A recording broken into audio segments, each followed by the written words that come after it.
Salut à toutes et à tous. Nous sommes le 5 juin, c'est la journée internationale de l'environnement. Dans 3 jours, le 8, ce sera la journée internationale des océans.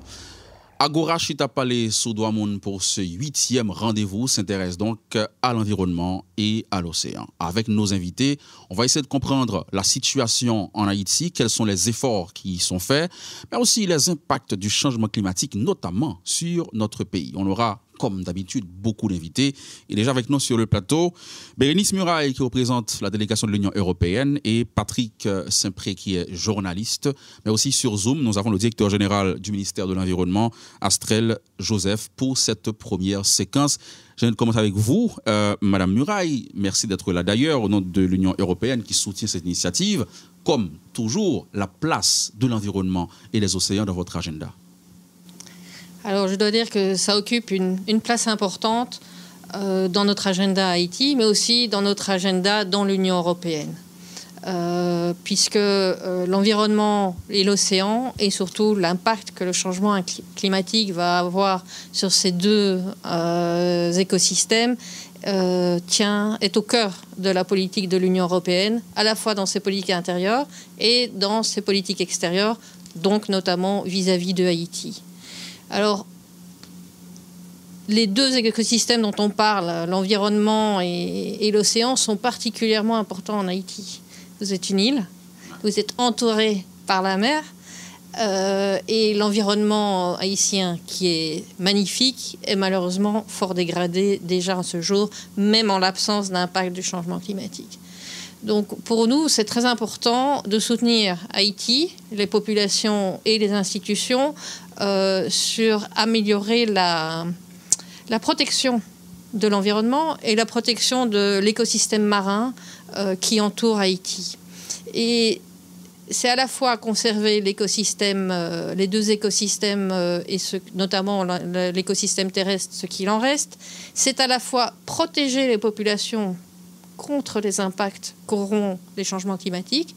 Alors on peut réfléchir aux changements climatiques qui auront un effet, par exemple, sur le changement de régime de pluie ou sur la montée des océans qui, sur toutes les zones côtières, avoir un impact sur les communautés qui habitent auprès de la mer.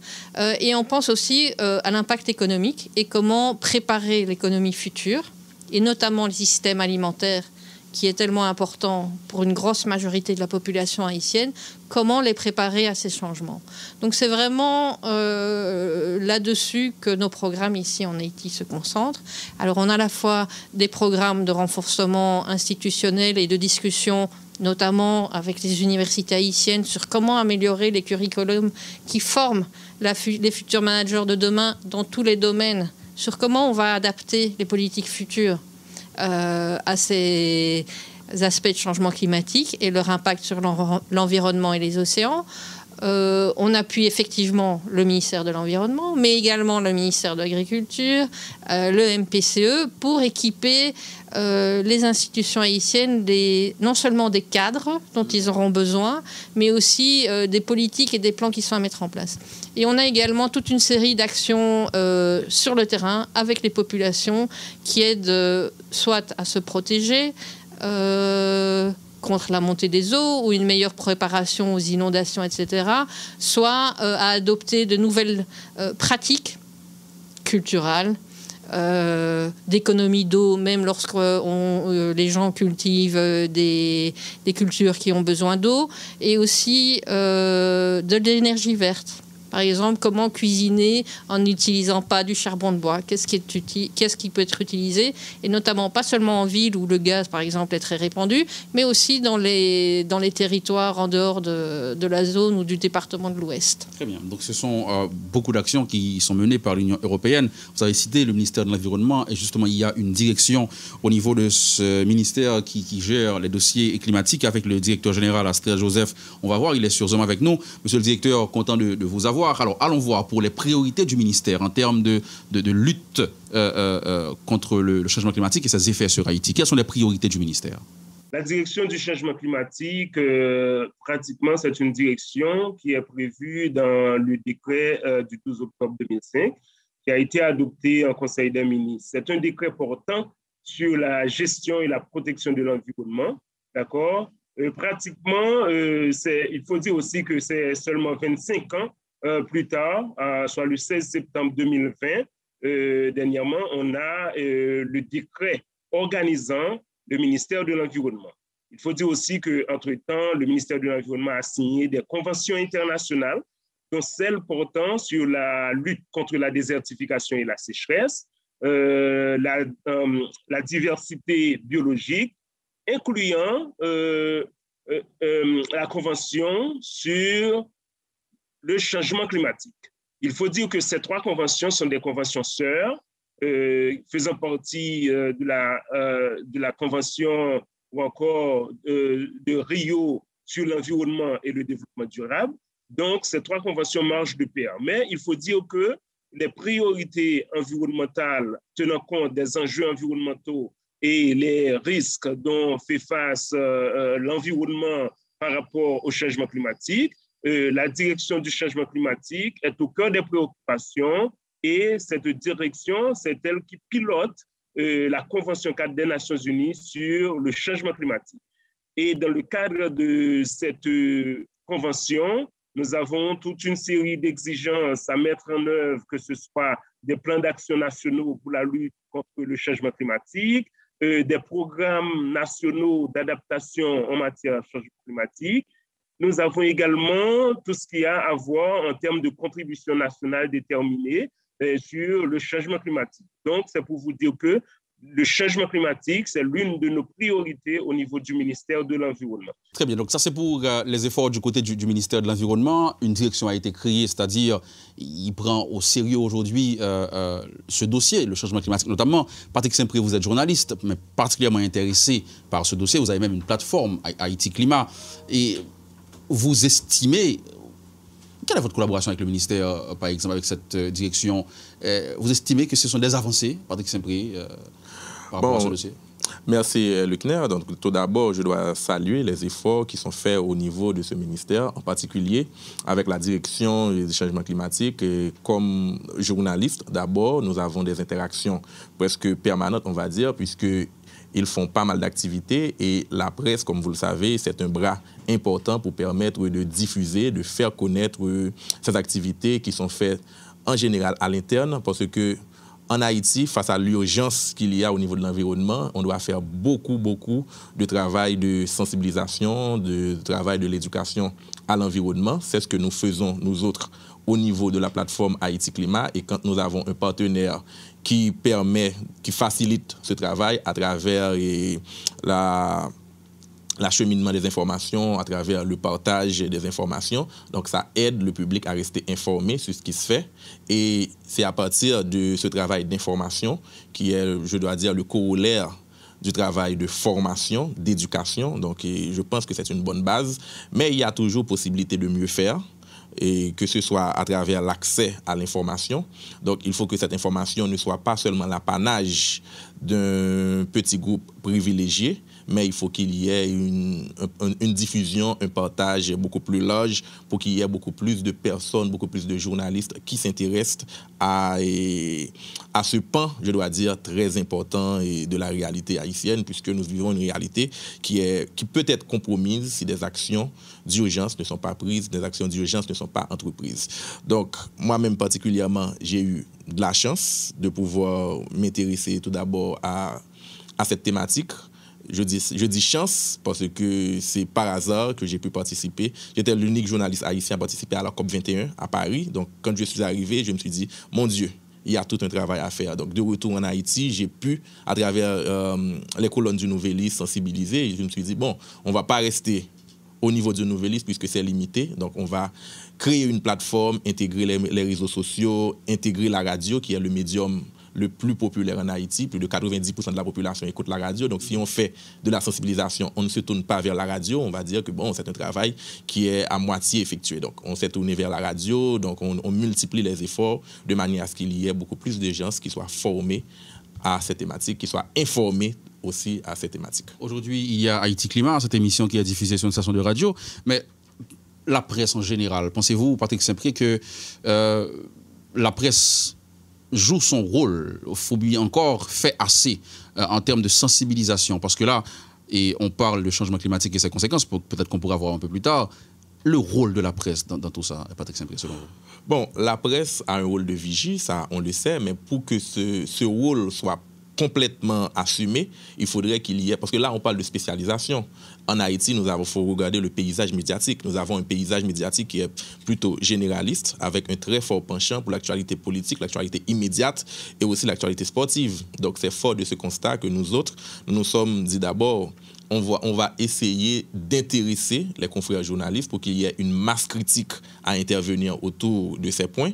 Ensuite, on a monté un réseau qui est assez solide, assez dynamique, je dois dire, de journalistes environnementaux à travers le pays. Donc, on s'évertue à les former, à maintenir vivant ce réseau qui fait ce travail d'évangélisation environnementale, je dois dire.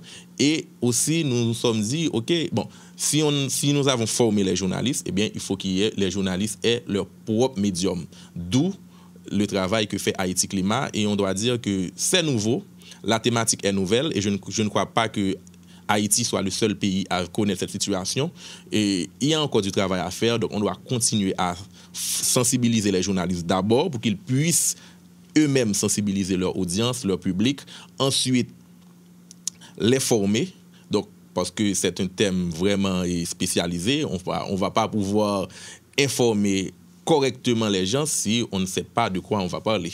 Donc, exactement. Donc, c'est pour cela que je dis que le travail, c'est satisfaisant, puisqu'on commence à avoir un peu de reconnaissance.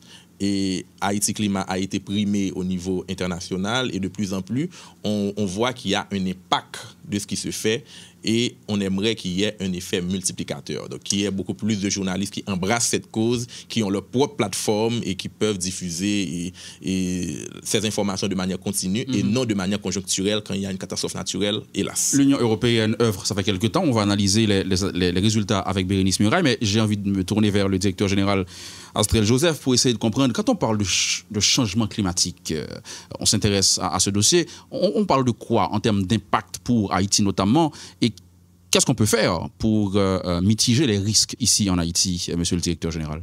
Il faut dire que le changement climatique, c'est tout ce qu'il y a en termes de climat, en termes de changement, en termes de variation dans le climat. Okay? Ces derniers jours, qu'est-ce que nous observons? Nous observons, par exemple, très peu de temps ou bien très peu de saisons pluvieuses et les saisons sèches agrandissent. Les saisons sèches s'allongent. Okay? Donc, les réserves naturelles que nous avons, que ce soit les réserves d'eau, par exemple, les zones humides, les plans d'eau, les lacs, les étangs que nous avons, subissent de ces effets de changement climatique. Il y a également une forte potentialité de ce qu'on appelle le gradient de température. Le gradient de température, c'est le fait, par exemple, quand la pluie, quand il pleut sur une zone, okay, le vent, par exemple, apporte certaines particules et affecte d'autres zones. Et par ricochet, qu'est-ce qu'on observe? On observe, par exemple, des pluies sectorielles. Et quand on est, par exemple, dans une zone là où il n'y a pas de pluie, on observe, par exemple, des phénomènes d'inondation, et même quand la pluie ne tombe pas sur l'autre secteur. C'est pourquoi on met le changement climatique dans nos priorités. Donc, on a compris pour les conséquences du changement climatique, les impacts sur Haïti. Dans vos actions maintenant à l'Union européenne, comment vous évaluez les résultats, Madame Muraille? Je suis contente d'avoir M. Saint-Pré en face de moi, parce que M. Saint-Pré, en tout cas, certaines de ses actions sont un résultat sont un des résultats des appuis que nous avons eus, notamment auprès du ministère de l'Environnement. Il a mentionné qu'il avait été à la COP 21 à Paris. C'est en partie nos projets qui ont financé la présence haïtienne à cette conférence. Il y a eu des formations spécialisées pour les journalistes pour l'approche des problèmes du changement climatique. On a aidé le ministère à établir cette direction changement climatique. On va bientôt commencer un nouveau projet. Les résultats sont que on a une amélioration de certains bassins versants. On a, par exemple, dans la zone du lagon des Huîtres, dans le sud-est, aidé à de la reforestation. Il y a des espèces, par exemple, il y avait à peu près plus de flamants roses, ils sont revenus. Il y avait une espèce de crabe qui n'existait plus. Mais néanmoins, ce sont encore pour nous des résultats trop éparpillés. Et on voudrait accompagner l'État haïtien de façon beaucoup plus stratégique.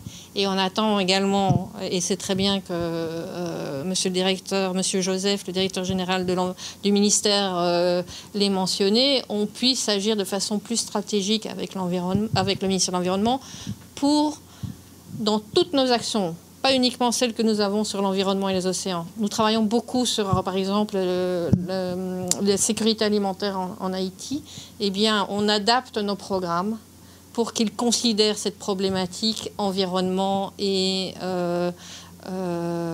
océan. Donc, c'est transversal pratiquement. C'est transversal et on attend que les politiques sectorielles de l'État haïtien s'adaptent aussi et soient aussi enrichies de cette composante. Vous collaborez aussi avec la société civile haïtienne? On collabore effectivement beaucoup avec la société haïtienne. Et plus tard dans l'émission, d'ailleurs, vous aurez deux représentants de la société civile qui mènent des actions qui sont en partie supportées par l'Union européenne. L'une à destination de la jeunesse, qui pour nous est un maillon essentiel pour obtenir des résultats dans la lutte des changements climatiques, puisque la jeunesse, c'est l'investissement pour le futur. C'est eux qui décideront de comment les choses vont se passer demain en Haïti. Voilà ce qui va sur la transition justement vers la société civile. On aura dans quelques instants deux représentants. Merci Madame Muraille, merci Patrick Saint-Pré, merci au directeur général. Dans quelques instants, Philippe Bayard et Jen Wynne avec nous. On parle environnement et océan. Côté institutionnel, on a vu pour les efforts qui sont faits du côté du ministère de l'Environnement, l'Union européenne qui soutient des actions, des journalistes qui sont engagés, mais la société civile également est engagée. On a avec nous deux personnalités qui ont pris des engagements de protéger, conserver. Et c'est Philippe Bayard, Société Audubon, et Jen Wynne, Wynne Farm. Mais la femme d'abord, pourquoi pas? Vous avez décidé de protéger, conserver notre biodiversité. Est-ce que c'était à partir d'un constat? D'où est venu cet engagement, Madame Farm? Bon, Jenny. Jenny. D'accord, ok. Eh bien, ça a commencé depuis que j'étais toute petite. Mes parents m'ont inculqué ça en moi, l'amour, la connexion avec la nature. Et depuis que j'étais petite, et dès que j'étais connectée, je suis connectée jusqu'à présent, toute ma vie. Mais de temps à autre, je reçois des renforcements. Par exemple, Journée de la Terre, en 1995, j'ai une amie qui m'a appelée pour m'expliquer ce que c'était, et un peu avant ça aussi. Et nous avons commencé chaque année à célébrer la Journée de la Terre. Mais depuis que j'étais petite, comme je disais, je marchais avec mes parents à la montagne et ils me montraient l'importance du sol. Mon papa surtout me disait que le sol a une importance extraordinaire. Il faut honorer le sol. Ce que je faisais souvent, c'est prendre la terre et prendre l'odeur de la terre. Mais maintenant, après toutes ces années, ou encore au cours de ces années, est-ce que ça devient plus facile pour vous, plus difficile? Quel est le constat par rapport au changement climatique, à nos problèmes environnementaux? Comment est-ce que ça a impacté votre travail au niveau de Wynne Farm? Eh bien, personnellement, on fait un constat que c'est beaucoup, beaucoup plus difficile qu'avant. Parce que l'air est devenu plus chaud. Et il y a des plantes, par exemple les prunes de Kinskov, on n'en a presque plus. Les pêches, on essaie de les sauver. Parce que notre priorité à la Wynne Farm, c'est de sauvegarder la nature. La nature et préserver les ressources naturelles comme l'eau. Et comme je disais tout à l'heure, il y a 3 rivières qui prennent naissance de là-haut. Et la rivière froide, la rivière grise, et au sommet, jusqu'au sommet près de Fursi, il y a la rivière Momence. Alors, quand je pense à ces rivières, je me dis, dans 10 ans, si on continue le déboisement ou la pollution de la terre, dans 10 ans, Port-au-Prince n'aura pas d'eau. Et je sens que c'est une responsabilité de notre part, parce que les habitants en aval, ils ont le droit d'avoir l'eau. L'eau, ça fait partie des droits de l'homme. Ils ont le droit d'avoir la nourriture, l'eau. Alors c'est pourquoi on se dit, il faut faire un effort pour encourager tout le monde à garder le sommet de cette montagne reboisée. Et on a un projet avec le ministère de l'Environnement qui s'appelle le Jardin garde-manger. Et nous sommes bio. Nous ne mettons pas de l'engrais du tout, ni de produits chimiques dans la terre depuis des années, parce que nous avons fait l'expérience, quand j'étais petite, on se servait de produits chimiques. Mais ça me donnait une douleur au dos et au poumon. Et depuis que j'étais petite, mon papa a décidé, non, quand j'étais une teenager, il a décidé que non, il faut prendre ça comme exemple pour ne pas servir ni de vendre les produits chimiques. Donc ça participe dans vos efforts pour protéger la terre. Bien sûr. Parler de protection, c'est aussi se tourner vers la Société Audubon. Vous êtes aussi dans la protection, la conservation. Vous avez pris cet engagement, ça fait longtemps. Et c'est pratiquement la même question. Durant toutes ces années, est-ce que votre travail est devenu plus compliqué par rapport à la dégradation de l'environnement, M. Bayard? C'est certain, c'est un enjeu très difficile, c'est un défi très difficile à relever. Et ça ramène aux années 90. En fait, de mon côté, la création de la Société Audubon, c'est un engagement que j'ai pris parce qu'il y a certains scientifiques qui voulaient faire des recherches sur certaines espèces migratoires, comme la griffe de Bicknell. C'est un oiseau qui sort des États-Unis et qui vient nicher ici pendant l'hiver. Et à maintes reprises, il s'est vertué à contacter les institutions de l'État et sans réponse. Il voulait venir faire des recherches pour pouvoir mieux comprendre l'écologie de cet oiseau. Et c'est comme ça que je me suis engagé. J'ai pris l'engagement de créer une institution qui puisse permettre justement ce genre de recherche. C'est pourquoi la Société Audubon a une base scientifique et nous évertuons à mieux connaître notre biodiversité, parce que seulement si vous connaissez votre milieu que vous pouvez le protéger. Voilà, maintenant, parce que vous avez parlé de science, vous avez cette base scientifique, donc à travers les ans, vous avez pu comprendre la situation, analyser la situation. Quel est l'état de la situation aujourd'hui? Bon, je pense que le ministre à la télé, l'autre jour, a parlé de la couverture végétale versus la couverture forestière.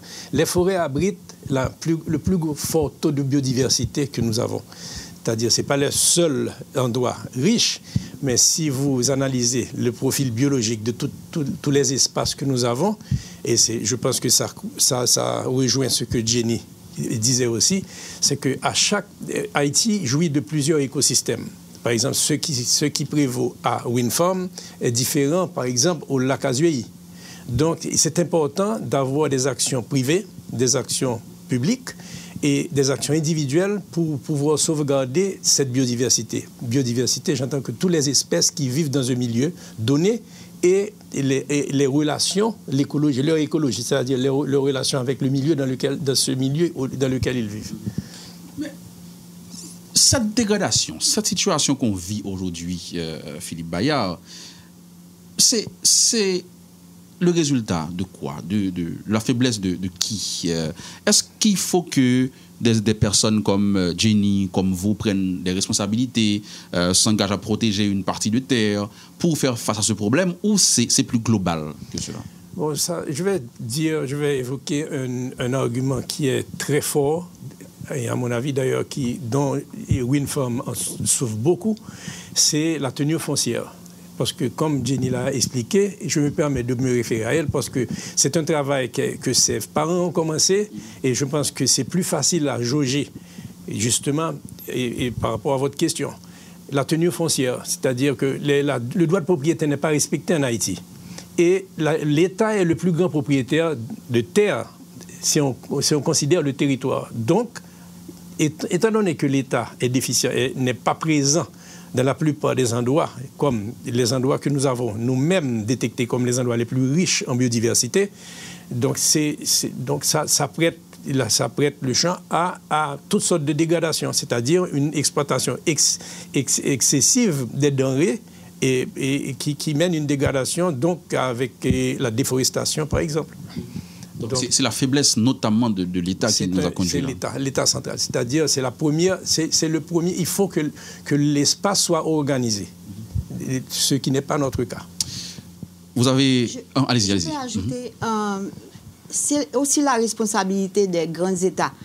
Par exemple, ils nous envoient des produits pétroliers, des produits, par exemple l'engrais qui est à base de pétrole, les insecticides qui sont néfastes, et Haïti les reçoit.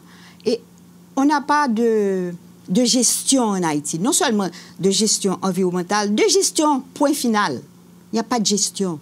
Et voilà pourquoi aujourd'hui, je pense que c'est tellement important ce que vous faites là. Et parler de droits de l'homme,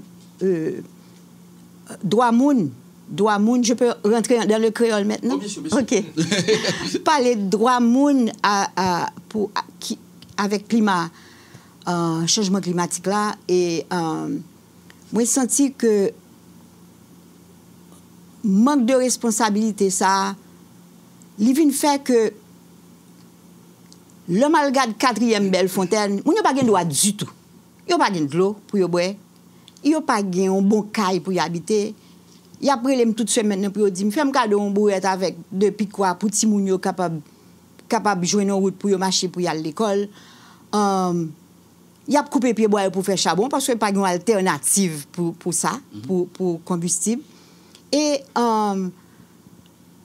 mais bientôt responsabilité, ce n'est pas droit seulement. Faut chaque monde prend responsabilité, pas le tout. Pays vulnérables, il faut prendre responsabilité, pas le tout. Nous ajouter dans la pollution de, par exemple, excusez-moi, boulet caoutchouc qui fait la vie plus chaud. Ça participe là-dedans tout. Donc, gagner, si je me souviens bien, un travail d'éducation qui t'a fait à travers la sensibilisation qui t'a supposé très important, ou bien encore en priorité, je veux dire. Extrêmement. Éducation, et puis, bah, ils ont une capacité pour vivre. Aider-eux dans ce sens. Très bien. Bon, me tourner vers Philippe Bayard. Après ça, et Jenny Findi là, il pousse à poser une question ça. Lutter contre la dégradation de l'environnement, il n'y a pas qu'à faire uniquement des actions pour l'environnement, c'est un bagage transversal qui t'a dit bail mon service de base tout parce que si me comprends Jenny, le service de base n'est pas disponible, mon fait ça ouvrir et avec l'environnement. C'est deux bagages qui allent ensemble puisque nous mentons dans le créole. Permettez-moi d'évoquer lettre encyclique Pape François, Laudate aussi, qui est loué sois-tu. Et c'est pas lui-même seulement qui parlait de sauvegarde de la maison commune.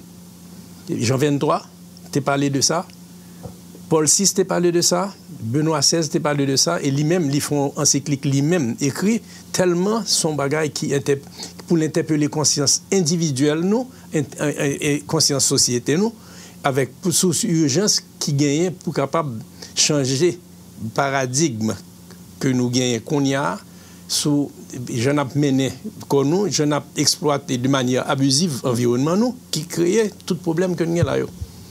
Donc, avec avec HNT, nous avons une initiative que nous prenons là au pied de Macaya. Est-ce que vous êtes capable de nous plus ou moins l'idée qui est derrière l'initiative ça? Ça, c'est après 10 ans que Société du Bon a travaillé pour recherche, éducation et puis conservation, nous réalisons que malgré tout effort qu'a fait dans le domaine par plusieurs institutions, par nous toutes civiles ou ONG, nous réalisons que chaque fois qu'on pose des questions, dégradation quand même pire.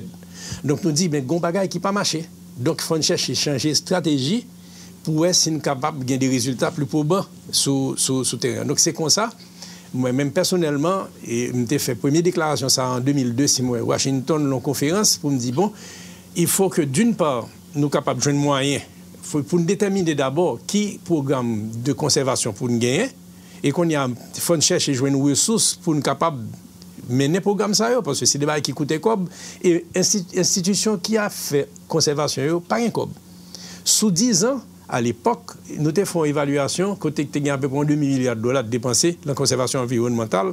Et 3 cas comme ça, la grande majorité, c'était Banque mondiale, AID, avec BID qui était Bayo, conservation, organisme de conservation, pas grand pile moyen. Donc on dit, bon, c'est pour nous mettre un bagage en place, un mécanisme qui permet nous, non seulement Chita programme nous, avec institutions qui ont fait même bail avec nous, donc, on parle de communication et de relations avec l'autre, avec toute institution de l'État. Et en même temps, on a monté un fonds qui pour permettre capable de lever fonds, c'est-à-dire sécuriser les ressources financières qui pour permettre nous tacler les problèmes et continuer à long terme. Pour qui ça tout? Parce que dans la vie sociétale du bon, il y a des scientifiques de haut niveau qui ont pour $10 000 pour venir faire une mission ici pour déterminer certains barrières scientifiques pour aider. Donc, la recherche que nous faisons pendant tout le temps, ça permet, par exemple, particulièrement sous le gouvernement martélien, nous travaillons avec Seattle Pile et ça permet de nous monter profil biologique tout côté ça et météo élevé au rang de air protégé. Parce que pour capable d'un air protégé, pour qu'ils sauve les protéger, pour qu'ils savent protéger ça. Scientifique. Exactement. Donc, profil biologique, il est important par rapport à contenu que le gain d'espèces végétales et animales, et puis il gagne aussi service écosystémique, genre Winform te gagne, parce que tout côté bassin versant qui est responsable de l'eau, t'as fait pour être intact. Mais moun yo pas well, puisque ça l'a fait là, c'est juste en bas que conséquence ça y est. Donc moun yo simplement pas, c'est de l'ignorance un peu tout. Donc il y a un appel à faire pour chaque individu pour capable de changer comportement sous bail ça. L'autre bail qui gagne, c'est que l'eau, son bail qui est extrêmement important. C'est l'élément de base de la vie. Donc personnellement, je pense que notre travail pour si nous sommes capables d'arriver, capables de gagner accès à de l'eau potable pour tout le monde gratis. Maintenant, si vous besoin d'acheter de l'eau en bouteille, vous payez pour lui. Mais ce n'est pas normal qu'un monde, un individu, j'ai fait 10 km pour aller prendre l'eau. Ce n'est pas normal. Donc, c'est tout un jeu ça. Si nous avons besoin d'un environnement sain, il faut nous-mêmes, nous avons mieux-être, nous-mêmes. Donc, il faut gagner accès à minimum. Non? Et laisser ça, il faut nous-mêmes nous pas faire des bagailles qui pour porter préjudice à l'autre. Très bien. On n'a pas fini. C'est que ça, avec Jenny notamment, on commence à travailler là longtemps, on va continuer à faire l'île, on sort parler de un projet qu'on a avec le ministère de l'Environnement, mais globalement, est-ce que Jenny a une sensation, impression que travail l'a fait, par exemple, j'en ai protéger de l'eau en l'air pour mon en bas au Gajouen, est-ce que vous avez l'impression que le travail l'a fait, il reconnaît qu'il y a juste valeur, notamment que ce soit citoyens qui en Bokoto ou bien les autorités, qui type d'accompagnement que généralement vous jouez pour faire travail ça?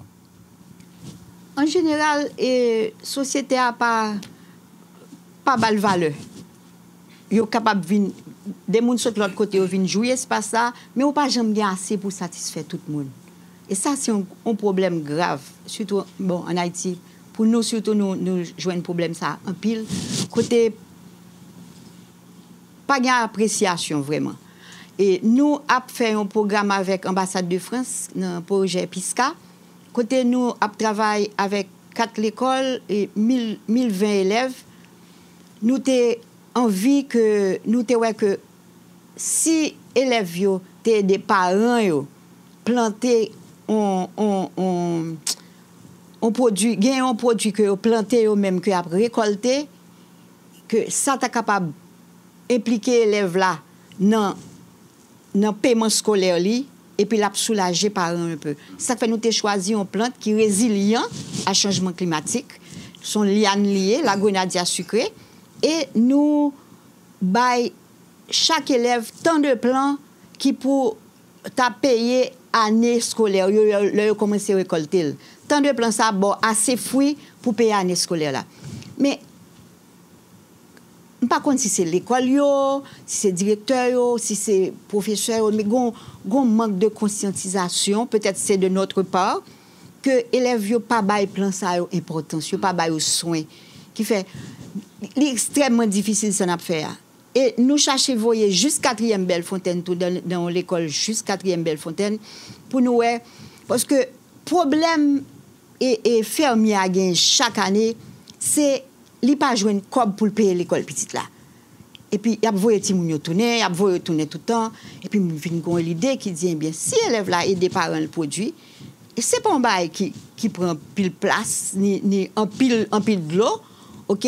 Le l'a récolté, au moins l'a gon 5 ans de récolte côté yo ka gon soulagement, mais on t'a croire que ça t'a capable aider. C'est extrêmement difficile oui pour engagement qui pas prendre dans ce sens ça. Peut-être que même dans le système éducatif nous on effort pour faire pour encourager élèves nous tourner vers agriculture, vers genre de pratique ça yo. Suspendre penser juste pour les bureaux. Exactement. Et puis c'est ça que fait moi penser que là nous devons former des agents de changement climatique. Voilà. C'est ce pour ça, je mettre fin dans ce séquence ça. Merci Jenny, merci Philippe Bayard parce que nous t'avons l'invitation. Eh bien, ça va continuer, vous le savez, c'est la chaise musicale, ça va continuer avec nos invités. On va continuer à voir dans la société civile d'autres initiatives, mais cette fois notamment supportées par l'Union européenne. Constat alarmant, environnement a dégradé, océan nous a plein, poissons a mouru, nous voyons constat. Récemment, il y a même une initiative pour faire un documentaire sur ça, l'ANMEA a dit, parce que l'ANMEA a plein sous Jean nous traité et protéger l'environnement, il demandait un engagement citoyen, mais aussi action. Action, c'est le monde qui a posé. Et c'est ça que Angeles a fait, c'est ça tout que GAF a fait à travers des projets qui a créé, a construit citoyenneté la caille monde, notamment la caille jeunesse là. Antoine Dominique, qui l'a pour parler de projet ça qu'a construit jeunes yo, mettez citoyenneté la caille yo. Initiative ça, côté de Rivavel. Merci Gao, c'est un plaisir pour me souplater tout ça. Et initiative ça, c'est une initiative que GAF prend ensemble avec un ensemble d'acteurs que gagne sur le terrain, tant qu'on est capable de les groupes alternatifs qui sont groupes de militants pour le climat. Côté nous sortir avec initiative ça, nous regardons que nous avons un pays côté que nous sommes capables de dire selon dernier chiffre UNICEF bail, ou bien plus que 50% monde en dans pays assez jeunes qui ont 25 ans. Ça c'est chiffre UNICEF bail qui sorti en septembre 2019. Le rapport que a été fait sur ça. Par contre, regardez que ouais jeunes yo mettez au côté. Débat en dans espace public yo occupé par une petite catégorie de monde, une petite clique de monde. Nous-mêmes comme nous voulons une société qui est beaucoup plus équitable, nous disons si une société côté que majorité là dans ces jeunes, pour qui ça nous pas fait jeunes impliqués en activité. Parce que qui ça qui gagne en matière de de la citoyenneté, Deborah Nunes, qui sont écrivaines brésiliennes, ils ont un qui est très important. Ils disent une façon capable d'exprimer la citoyenneté, c'est à travers la participation. Donc, si les jeunes n'ont pas participé, c'est que nous avons dit qu'ils ne sont pas citoyens. Parce que les citoyens sont les gens qui contribuent à la santé capable de construction cité pâle.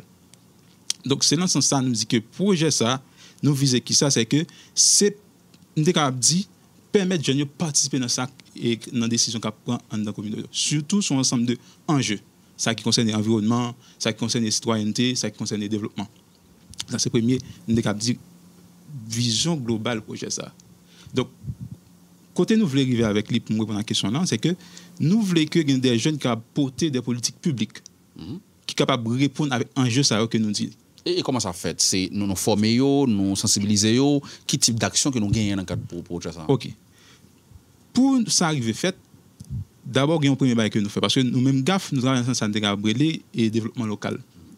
En matière de développement local, il y a un bail qui est important. C'est fait que l'action que nous faisons, acteur approprié de lui-même. Donc, c'est ça qui fait que une bail que nous faisons, pour nous, comme nous avons dit, implémenter l'action, c'est que nous sensibiliser acteurs autour de cette question. Nous venons faire que nous approprions de l'action. Deuxième bail que nous faisons, nous réalisons une analyse stratégique des acteurs. Nous gardons pour nous qui acteurs qui méritent renforcer, qui acteurs nous capables de compter sur eux. Troisième bail que nous fait actuellement là, c'est ça identifier jeunes qui capables de gagner pour dire c'est la base question, capable de gagner pour porter parole là. Nous identifié des jeunes de 18 pour 25 ans capables de gagner pour porter action. Action qui s'allie. Action c'est que capable de gagner pour porter c'est à travers 6 communes dans le pays qui c'est Cité Soleil, Belader, Verrette, Miobalais, Kinskov et puis Toucarfou. Il y a pas le poté, Sandra Gabriel, ensemble, action que il y a pas le poté, c'est autour de outils que plus de 500 organisations dans la société civile a été élaborées.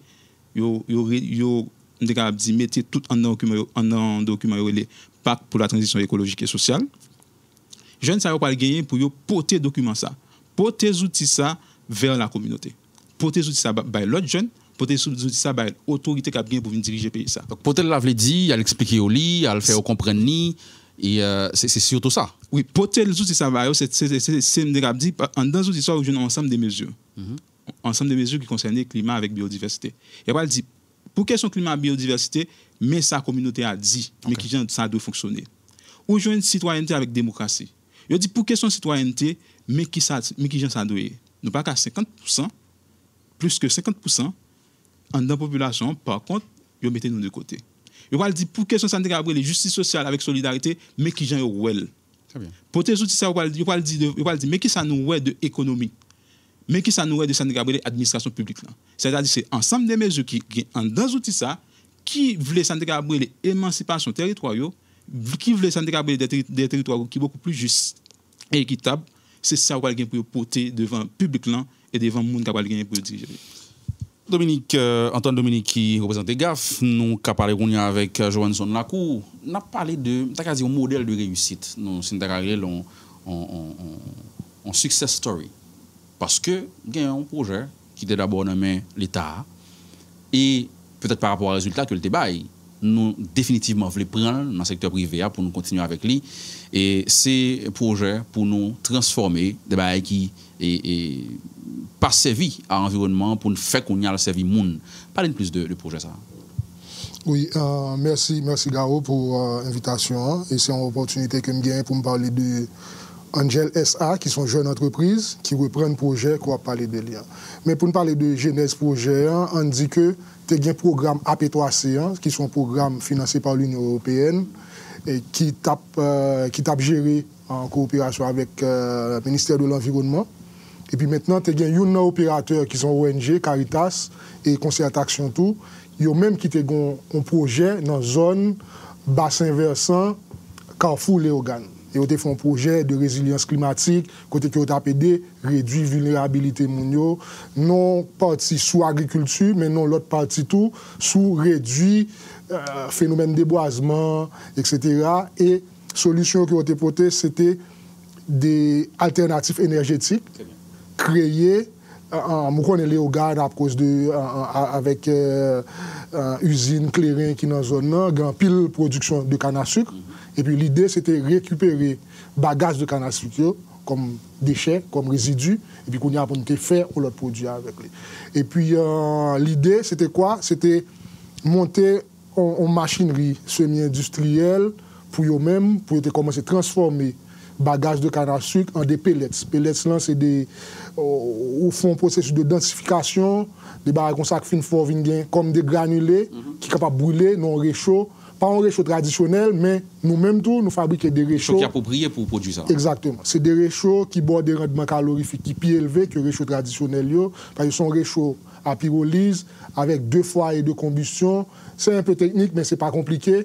Que nous apprenons nos partenariats avec, bon, nous parlons de l'État haïtien, déjà le ministère de l'Environnement, mais avec l'Église catholique, tout à travers CCFPL, Centre de formation qui est au Ghana, nous apprenons des jeunes comment pour non seulement produire réchaud à pyrolyse et au même temps il a formé à apprendre produire pellets surtout à travers l'usine dans nous gagnons. Mais jusque là c'est un projet mené par une ONG.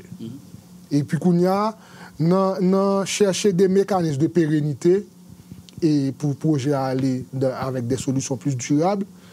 Ils ont venu faire un appel à projet pour qui est capable de venir aider, prendre responsabilité de gestion. Pour pérenniser pour justement, lorsque vous n'avez pas de financement encore, vous n'avez pas de financement de l'Union européenne encore, vous n'avez pas de ONG à Cap-Menen, est-ce que vous êtes capable de une appropriation locale qui fait tout ça? Et c'est là, moi-même, en tant que. Bon, je devine prendre connaissance de projet déjà en tant qu'enseignant-chercheur à l'université Kiskeya et en tant que PDG de l'autre firme, qui c'est Westec SA. nous avons déjà appuyé dans le montage formation avec Baga, et de demander nous, avec CCFPL, de demander nous, est-ce que nous sommes capables de participer dans l'appel d'offres. On a nous participé dans l'appel d'offres, nous avons 3 ou 5 firmes qui ont participé dans un processus concurrentiel normalement. Et c'est sous base de ça, nous venons pas gagner marché, hein, et c'est nous-mêmes qui prenons responsabilité. Mais quand on est obligé de faire tout l'autre montage institutionnel qui impliquait à la fois CCFPL comme centre de formation l'Église catholique là, qui est déjà bien établi dans la zone, parce que c'est un projet qui vise les formations.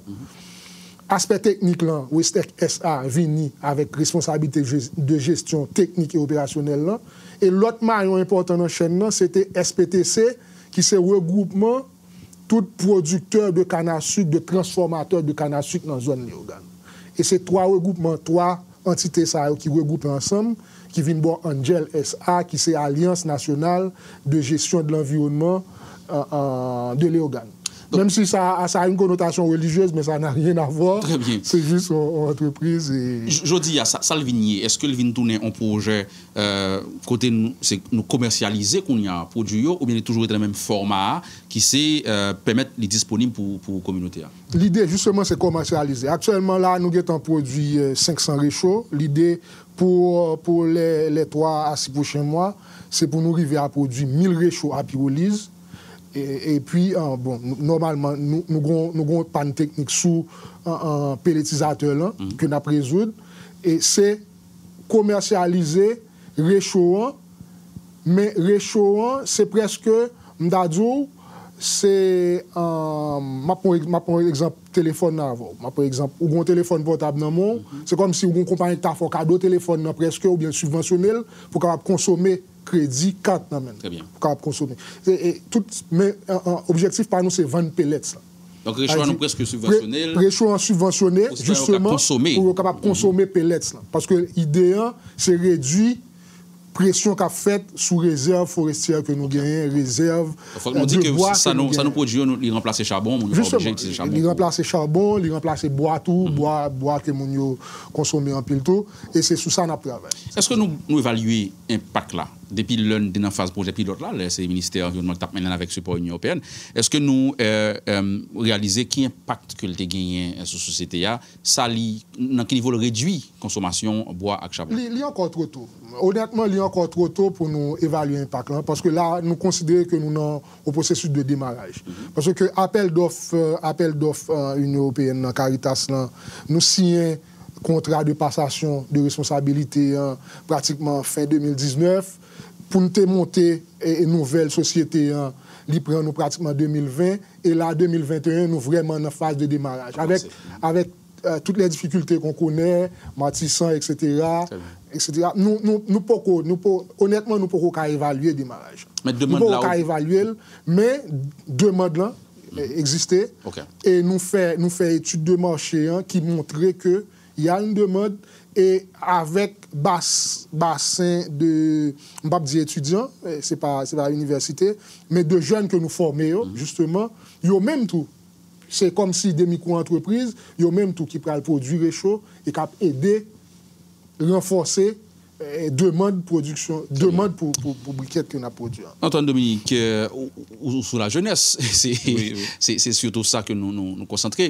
Et qui pourra, vous pensez, un projet comme ça qui a gagné sous décideur nous, parce qu'on parlait de porter projet, est-ce que nous visons tous des candidats, notamment, pour mettre ça devant eux, pour leur arriver, soit dans le Parlement ou n'importe côté, ils sont conscients de ça n'attend de eux. OK. Et l'idée question, c'est qui ça lié, c'est que nous dit que, le niveau que nous est là, nous sommes capables de dire, faut que y ait un bail qui fait. Si pas y a un bail qui fait, dans 10 ans encore, c'est fini. Ça fini pour nous. C'est peut-être ça nous dit que organisation qui te chita ensemble, plus que 500, ils ont élaboré un ensemble de mesures qui sont utiles. Mesures, ça n'est pas pour nous, ce n'est pas pour GAF. C'est vrai que GAF a piloté question, mais mesures, ça c'est communauté qui est là, c'est pour la communauté. Effectivement, l'idée question, c'est que document ça, que élaboré qui est ensemble de mesures, il n'y a pas de gain pour porter tout. Bien entendu, pour une éventuelle élection qui est capable de gagner dans le pays, il n'y a pas de gain pour porter devant le candidat. Puis on dit que même mesures que nous avons définies, nous avons accepté sous mesures ça, c'est mesures ça qui pour appliquer, est-ce que nous retrouvons dans mesures ça? Parce que l'un dit un aspect ou bien un axe dans la question. L'un parle de climat avec biodiversité. Tout le monde a parlé de réchauffement climatique. Tout le monde a parlé, je dis, il y a parlé du 7e continent. 7e continent qui fait avec qui ça? Avec déchets plastiques. Nous-mêmes, dans GAF, nous dit que pour nous, tu es capable de dire, porter contribution pas nous, porter solution pas nous avec question, c'est pas là pour nous passer. C'est faire former les jeunes, yo même qui parlent pour porter responsabilité, pour dire que, mais qui ça nous voulait, et laisser l'autorité capable de définir des politiques publiques qui adaptent avec ça qui est dans le document. Donc, effectivement, ça veut dire qu'il n'y a pas quelqu'un pour porter des documents devant l'autorité locale, l'autorité qui a existé. Très bien. Et comment nous comptons pérenniser le programme ça? Et nous connaissons nos financement, mais est-ce que même au-delà du financement, parce que ça n'est pas qu'une action ponctuelle? Oui, effectivement. Et ça, l'un des conventions dit, une chose que nous faisons, c'est que nous sensibilisons les acteurs travailleurs, qui sont jeunes, qui sont groupes alternatifs locaux, alternatifs à son mouvement citoyen pour le climat. Donc, nous avons les gens dans la communauté, et ça, une chose que nous faisons, nous mobiliser acteurs autour de la question. Nous faisons acteurs une propriété projet. GAF a piloté, mais c'est acteur propriété projet. Quand les acteurs automatiquement financement est fini, pas de problème. Quand il y a les groupes locaux alternatifs, jeunes ça que nous parlons former groupes locaux alternatifs qui sont ensemble de militants qui dans tout le pays, qui dit non à styrofoam, qui dit non à un paquet de bagages qui pas bon ni pour le climat ni pour l'environnement, jeunes ça va assurer la relève. Voilà. Ça veut dire groupe alternatif, jeunes qui ont groupe alternatif, formés déjà. C'est vrai qu'il y a qui pour aller avec un paquet de phénomènes exode rural, problème de migration qui gagne, tu as avec un cap déplacé. C'est peut-être ça jeunes ça que nous pas le former, ils pour remplacer groupe local alternatif. Mais on pas pour faire des machins former l'autre jeune tout sous question. Antoine Dominique Johansson Lacour, merci parce que nous étiez avec nous. Nous avons regardé ensemble l'initiative qui prend pour nous mettre côte par nous dans la bataille qu'a faite pour aider l'environnement à résister parce que justement la situation est préoccupante. On t'a dit côté Haïti là pas trop concerné par le changement climatique, mais c'est faux. Oui. Et conséquences la viennent sur nous chaque année et chaque fois gagner un pays qui est là derrière nous pour gens n'a voulu faire travail dans sous côté li quand même toucher nous. On va terminer. GAF nous-mêmes nous gagnons un combat que nous mené. Vous savez à chaque fois que nous avons un panel que nous sommes un panel, c'est qui moteur nous dit non au styrofoam. Et ça fait que une chose que nous fait, nous regardé que nous que l'Union européenne signé charte institutionnelle, charte environnementale institutionnelle là, il est entré en question. Et ça nous souhaitons que tout acteur ni ça qui là, ni ça qui a gagné pour regarder l'émission ça. Ça veut dire pour dire même gens avec nous, monter sur le site GAF là, qui c'est www.gafhaiti.org pour dire non au styrofoam. Pour qui ça pour dire non au styrofoam? Juste pour m'aller rapide. Il y a 4 gros raisons pour dire non au styrofoam. Première raison, c'est une raison légale.